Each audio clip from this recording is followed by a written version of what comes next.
नमस्कार दोस्तों, मैं हूं सुशांत सिंह, आपका अपना, नोएडा उत्तर प्रदेश से। आज मैं आपसे करीब 52वें दिन जुड़ रहा हूं ट्रांसप्लांट के बाद, और मैं आज आपसे बात करने आया हूं डायलिसिस के बारे में। जो पेशेंट नए आते हैं एकदम, जिनको फर्स्ट टाइम डायलिसिस होती है, बहुत पेनफुल होता है, वो डरे हुए होते हैं। नेक लाइन डलती है, फ्यूनरल लाइन लगती है, आगे डॉक्टर बोलते हैं फिस्टुला बनाना पड़ेगा।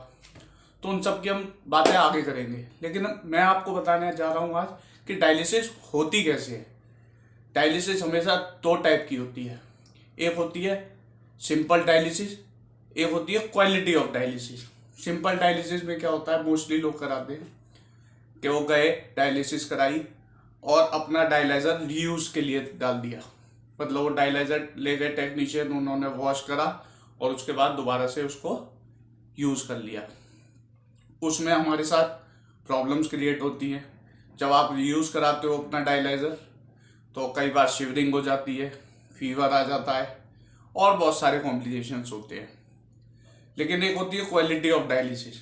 क्वालिटी ऑफ डायलिसिस में क्या होता है कि जो आपका जो डायलाइज़र होता है वो सिंगल यूज़ होता है, एक बार यूज़ होता है, उसके बाद वो फेंक दिया जाता है। तो उससे क्या होता है, हमारे बॉडी से जितना इन्फेक्शन निकला है वो हमारी बॉडी का इन्फेक्शन उस डायलाइजर में होता है और ब्लड में होता है, जो बचता है उसको फेंक दिया जाता है। वो रीयूज नहीं होता, क्योंकि वॉश होने के बाद क्या होता है, कुछ ना कुछ पार्टिकल्स वो डायलाइजर में रह जाते हैं। बहुत से लोग रीयूज डायलाइजर भी कराते हैं, ट्यूबिंग भी कराते हैं पैसों के कारण, क्योंकि कॉस्टली आती है ये चीज़ें। मैं समझ सकता हूँ, सब कोई नहीं अफोर्ड कर पाते, लेकिन ये थोड़ा सा ध्यान रखें कि आप अच्छी डायलिसिस लें, क्योंकि बहुत से लोग ट्रांसप्लांट भी नहीं करा पाते। इस एज पे जाके उनकी डायलिसिस होती है कि वो ट्रांसप्लांट के लायक नहीं होते, या डॉक्टर्स उनको प्रेस्क्राइब नहीं करते कि अब भैया देखिए आपके पास टाइम नहीं है, आप डायलिसिस ही कराइए और ट्रांसप्लांट आपका पॉसिबल नहीं है। या बहुत सारे रीज़न होते हैं जिनकी वजह से ट्रांसप्लांट नहीं हो पाता। तो मेरे उन लोगों से विनम्र निवेदन है कि आप क्वालिटी ऑफ डायलिसिस कराइए। क्वालिटी ऑफ डायलिसिस में सबसे पहले आपका डायलाइजर नया लगता है, आपका ए पार्ट बी पार्ट नए लगते हैं, आपकी मशीन अच्छी होती है।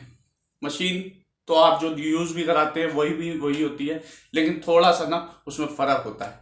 जो आप सिंगल यूज़ कराते हो और रीयूज़ कराते हो, उसमें आप दोनों तरीके के पेशेंट को देख लेना। जो रीयूज़ करा रहा होगा उसकी तबीयत ऑलमोस्ट ख़राब ही रहेगी ज़्यादा टाइम, लेकिन जो सिंगल यूज़ करा रहा होगा वो फिट होगा, फाइन होगा, क्योंकि उसके अगर हफ्ते में 3 बार भी डायलिसिस हो रही है तो 3 बार उसका डायलाइजर नया बदला जा रहा है।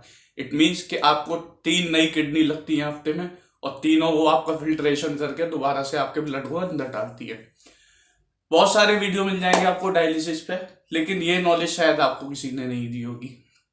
इसलिए मेरा आप सबसे विनम्र निवेदन है कि आप डायलिसिस जब भी कराएं, सिंगल यूज कराएं, अच्छी जगह पर कराएं, अच्छे से कराएं, अच्छे टेक्नीशियंस की देख रेख में कराएं।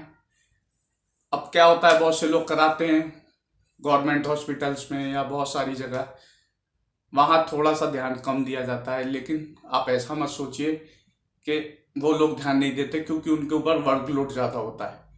ध्यान, अगर आप अपनी डायलिसिस करा रहे हैं तो आप नॉलेज लीजिए, आप अपनी डायलिसिस को खुद मॉनिटर कीजिए कि मेरी डायलिसिस कैसे हो रही है, मेरे को कितना हेपेरिन दिया जा रहा है, कितने आवर्स की मेरी डायलिसिस लग रही है, मेरा फिल्ट्रेशन कैसा हो रहा है। अगर मैं अपना यूएफ 4 लीटर लगवा रहा हूँ या 3 लीटर लगवा रहा हूँ तो वो एक्चुअल वेट निकल रहा है या नहीं निकल रहा। बहुत सी मशीन्स होती हैं, अगर सपोज दैट आपने 3 लीटर यूएफ लगवाया तो वो 2.5 लीटर ही निकालती हैं। तो इस चीज़ को आप मॉनिटर करके चले।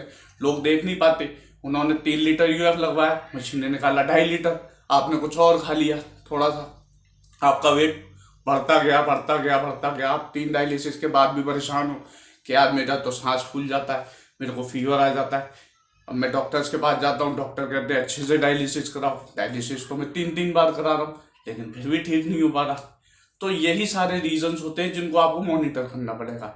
अपने टेक्नीशियंस के साथ प्रॉपरली बैठें, गाइडेंस लें उनसे, अपने आप को गाइड करें, अपने मोबाइल फ़ोन में देखें कि डायलिसिस में क्या क्या होता है, किस तरीके से होता है, हमको क्या क्या चीज़ का ध्यान रखना चाहिए, डायलिसिस में हमको क्या नहीं खाना चाहिए और क्या खाना चाहिए। बहुत से लोगों को देखा है मैंने डायलिसिस में ऑरेंज जूस पी लेते हैं, केले खा लेते हैं कि डायलिसिस तो हो रही है यार निकल जाएगा, लेकिन ऐसा नहीं करना चाहिए।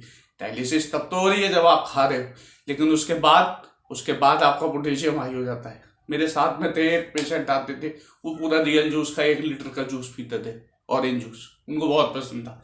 सब मना करते थे उनको, टेक्नीशियन डॉक्टर, कि मत पिया करो, अगर आपका बहुत मन है तो थोड़ा सा पी लिया करो डायलिसिस पे, लेकिन वो कभी नहीं माने तो उन्होंने उसका परिणाम भी भुगता। वो आज नहीं है इस दुनिया में। अब आप जैसे लापरवाही करोगे अपने साथ, वैसा ही आपको देखना पड़ेगा।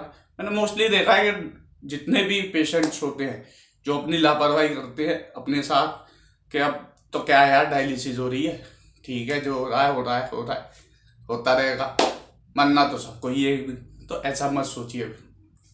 जिंदगी आपको भगवान ने दी है, ये जिंदगी बहुत अनमोल है, इसको संभाल के रखिए, सजा के रखिए, संभाल के रखिए। धन्यवाद।